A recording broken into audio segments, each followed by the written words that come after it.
Hello, everybody. I'm a practicing therapist and I work with a lot of individuals with attachment wounds. I work with a lot of avoidant individuals. And in my practice, majority of my caseload is with an avoidant individual or a couple where one or both are avoidants. So I have a lot of knowledge about avoidance. And I notice that pretty much all of them, most of them, I'll say, they have this really big trigger, like this huge trigger that causes them to leave. And usually it's continuously, but it can happen in just one moment, especially if they're in a short-term situation. And that trigger is disrespect. And so it's really important to know what disrespect means to an avoidant. And if you're an avoidant individual, it's really important to realize you guys are a little sensitive to disrespect. And I'm sorry if that's a harsh word, but I just want you guys to realize that sometimes you, as the avoidant individual, you think someone's disrespecting you and they are not.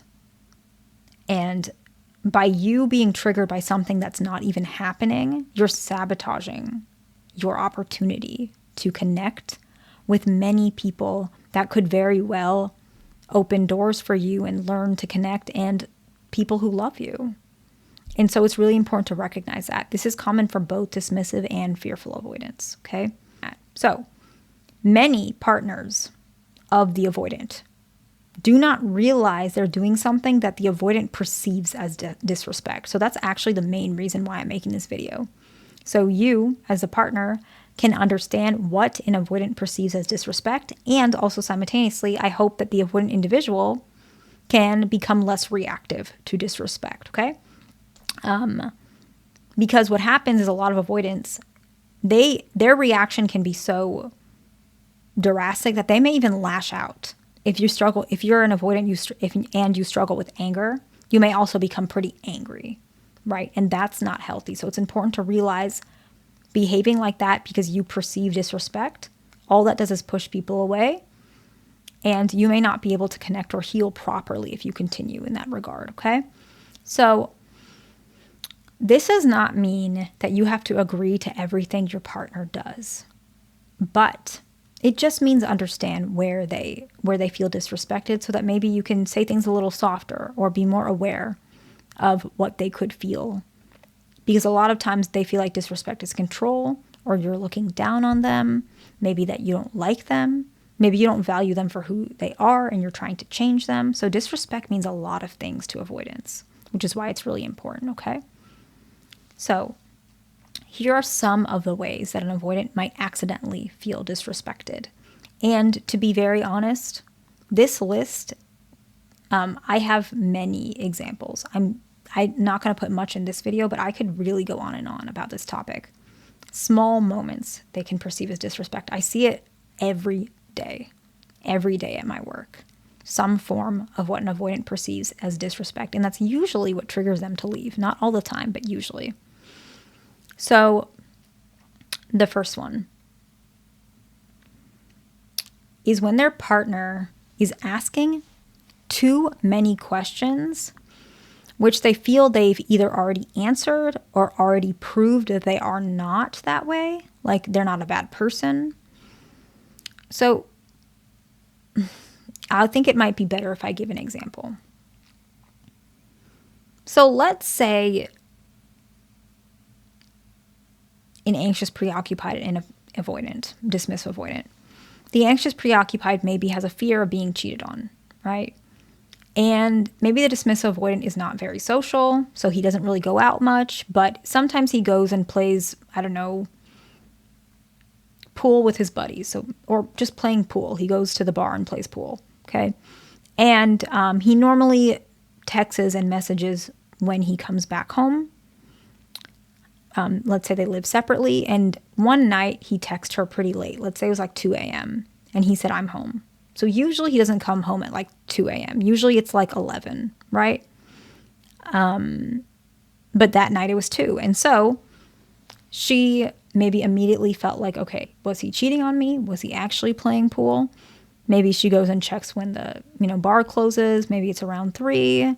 but she feels like it's cutting it close. So maybe he's lying. She's running into all these thoughts, right? And so she asks him, what were you doing last night? Right? Let's say she asked that question. And this is maybe something that she's asked a lot and hasn't really trusted his answer, right? She continuously asks when he's out late. Even though it's a very rare occurrence, it always comes up when he's coming out late. And instead of directly asking or saying that she feels uncomfortable, she just asks, like, where were you last night?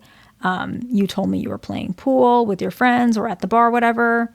So she's coming kind of like accusatory. And it comes out as an assumption of him cheating on her. Instead of her saying, I think I need some reassurance. Last night you came home later than usual, and I had this fear that you were with someone else. I feel bad for asking, but I just wanted to make sure. Were you with someone else last night? That's probably not going to trigger them as much as you asking it in a more accusatory way. And also multiple times asking a question, especially if this person has proved that they are a loyal person and he always texts when he comes home. Like, he could have lied, but he didn't. He was honest with her.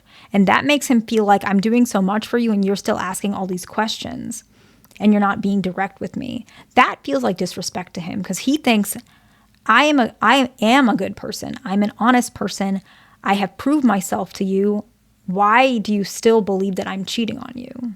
That's what he takes it as. And that's what avoidants take it as. And to him, if that's not healing throughout the relationship, and as the years go on, she's still doing this, he feels, wow, you don't respect who I am. You don't see me as a loyal person at all. Maybe this relationship isn't worth it for me because I'm unheard. She doesn't care about me. She doesn't value me. Right? So that is kind of the disrespect trigger. That's kind of an example of where it can show up, okay? The next one, I see this a lot. And the way I'm going to word it is expecting that a partner needs, like the avoidant, needs your permission to do something. Let's say they go out with their friends. You may, I don't know, behave like they should have told you. Not necessarily, but it's almost like, why did you go out with your friends? You know that, you should be doing this. Why didn't you ask me? Why didn't you ask me? Instead of, I wish that you told me so that I know, so I can move my schedule around knowing that we're not going to hang out that day because you're with your friends. Instead of, why did you buy that? You shouldn't have bought, why didn't you ask me before you bought that, right? Why didn't you ask me before you went out with your friends? Instead of, I would have appreciated if you told me what you bought is, a little expensive and we're saving for a down payment. Or even worse, if you guys don't even share money, yet you're still saying, why didn't you ask me before you bought that? That I see a lot with couples. Like I said, they're probably in a long-term situation or living together, but where one partner expects the avoidant to need permission, and avoidants do not like this at all. I mean, this is something they really don't like. If they don't lash out, they are inwardly feeling very disrespected. They don't like this. They don't mind telling you that they go out with friends or telling you they spent money on X, Y, and Z. But they want it to be an open conversation so they feel like no one is competing for control. They want to feel like they are free. They are a person. You're not trying to control them. You're not trying to make them feel like a child. They don't like that at all. Really something to think about because a lot of people don't even realize that they start doing this. And it's very triggering for them. Okay. The next one is, I guess I'll word it like tracking your partner's whereabouts or like snooping through their, phone or whatever. This is very triggering for an avoidant. And I just would say, if you do this, because some people, when they get triggered, they do this, I would say apologize, be patient with yourself, and work towards not doing it again. Everybody makes mistakes, and forgiveness is important. Usually avoidant individuals, especially in a long-term situation, if you do this a couple times and you really try not to, they're going to be grateful that you're trying to change. But the reason why it triggers them the most is because it shows that first of all, you don't respect their privacy. Second, You don't trust them that they're loyal to you or whatever you're looking for. And third, you didn't respect them enough to ask about whatever you're worried about. So that's quite a bit of disrespect from their perspective. And a lot of people would find this disrespectful, but it's just important to keep in mind, because I know a lot of individuals do this when they're triggered. So just keep in mind, apologize and continue to work through it. Okay. So this comes up a lot in session. Like a lot. And it's when they feel like you're pulling away or like matching their energy or whatever, you know, what it is, to test them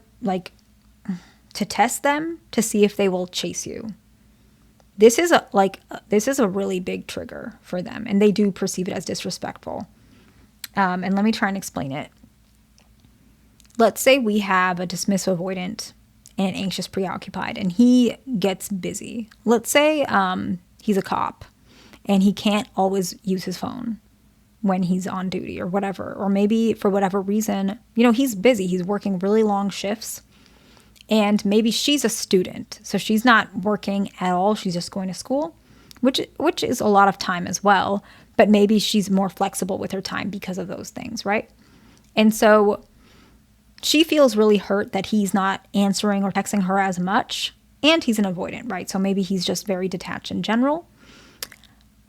And she feels really hurt about that. So subconsciously, maybe, or consciously, she's thinking, okay, I'm going to teach him a lesson. Or how does it make, you know, how does he feel if I do it to him? Whatever it may be. Or she may say, I don't know if he likes me. Let's see if I pull away. Will he, you know, ever talk to me again? Like, I'm always the one reaching out. If I just stop reaching out, will he ever talk to me? So then maybe she pulls back. And then maybe he does reach out. And so that kind of reinforces her to continue that. But he's going to pick that up. And why it's disrespectful for him is because she's making a lot of assumptions without asking him or understanding that he's just busy. And she's testing him to see, okay, do you care about me? When in his mind, he thinks it's disrespectful because he's not doing it on purpose, but she's doing it on purpose. So you're not only disrespecting who he is as a person, which is maybe a person who doesn't text as much, you're also not respecting the fact that he's working. And so you're playing mind games. This is how he thinks. And you're disrespecting him by, instead of coming to him and telling him what's bothering you, you're trying to get something out of him, like attention or an emotional reaction to see if he cares, instead of just asking for reassurance or just knowing that he does care. That to him, or any avoidant, and not all avoidants are men, I'm just giving an example, that can be very disrespectful. And that is such a huge trigger. I have seen so many couples, avoidant individuals, leave relationships for good because they figure out that their partner is doing this. It is a very huge trigger. That is actually why a lot of my videos I say for you guys not to match the energy, because this, if the avoidant finds out and perceives it like this, the relationship may not be able to be salvaged. This is a huge trigger for them, okay? The next one is shutting down their dreams. This one is much more particular for fearful avoidance. And let me give an example. Let's say we have a fearful avoidant woman, and she says she wants to open a jewelry business, and she's really excited about that. Her partner can be honest about their opinions, but not in a way where she feels like a power struggle. We don't want this person, let's say her partner is a male, and he says, let's say he's anxious preoccupied, and he's like, maybe he puts a lot of, I see this a lot with anxious preoccupied individuals, they put their own fears on their partner and they don't realize how disrespectful that looks. I see this so often. Oh my gosh, you shouldn't do that. What if you become broke? That seems like a really bad idea. You know, jewelry doesn't sell that well. And that doesn't sound, they're not trying to be disrespectful, but it's shutting down the avoidance dreams. She wants to open a jewelry business. You know, is that safe? Is that a good idea? Where are you going to get the money to invest? Are you going to have to open a store? I don't think that's a good idea. That sounds really risky. Here's what you should do instead. Let's do it like this. So it's a lot of fear that's coming up. And that makes the fearful avoidant feel, or the avoidant in general, feel really controlled. They feel like you're not supporting them. You're not listening to them. You don't think they can handle it. They think it comes across really rude and disrespectful. And a lot of anxious people do that just in general. They put their fears onto somebody else and they perceive that. And I'm not saying all anxious people trigger avoidance. That's not what I mean. But just particularly, this is something I wanted to point out. It's really common. An anxious individual, because they're so afraid of certain things, they put that fear onto their partner, and their partner doesn't know that that's why their partner is doing it. So they think you just don't think they can handle it, and they really don't like that. Rather, you can say, okay, I hear that you want to open a jewelry business. I think it's a little risky, I'll be honest with you, but I do trust that you know what you're doing. If you ever need some guidance or help, I'm here for you. You know that I'm not in a financially great place right now. So if you're struggling with the business, I probably can't help you that much. I want to be there as much as I can, at least emotionally right now. Let me know what I can do to support you emotionally, because I do support you. I just have my own reservations, but whatever you need, I will respect that. Right? Something along that line. Probably wasn't as neat as it could be, but it's really important to remember this as well, because this is really common. Anxious preoccupied does this a lot without realizing it. Not picking on you guys, by the way, as anxious preoccupied. That's pretty much all I have for you today. I appreciate you guys watching. Go ahead and subscribe, like, comment, and I'll see you in the next one.